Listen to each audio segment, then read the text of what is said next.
As the sun rises over a new Syria, it brings more of the atrocities of the Assad regime to light. While it's no secret that the regime relied on systematic torture to silence dissent, the full extent of its brutality is only now being uncovered. Falastin, Adra, Tadmor, Hama. The Caesar files had provided some insight into the suffering in these places. Yet thousands remain trapped in darkness and despair under the iron fist of Assad.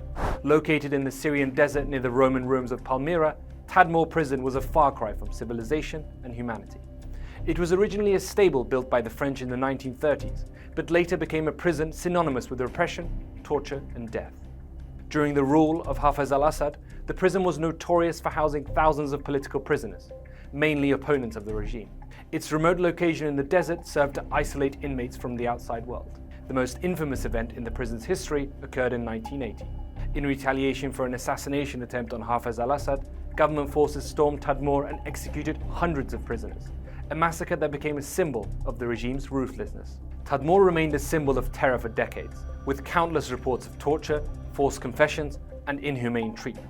Many detainees were never given trials, and conditions inside the prison were deplorable, with overcrowding, lack of food, and constant abuse. During the initial phases of the Syrian civil war, Daesh, the terrorist group also known as ISIS, blew up the compound in 2015, ending the horror within. Falastin and Adra, both near to Sednaya prison in Damascus, housed thousands more who attempted to stand up to the regime in coffin-sized cells. Operated by the Syrian intelligence, cells were infested with cockroaches, rats, fleas, and lice. Prisoners were isolated, while beatings, abuse, starvation, and rape were the norm, robbing many of their sanity.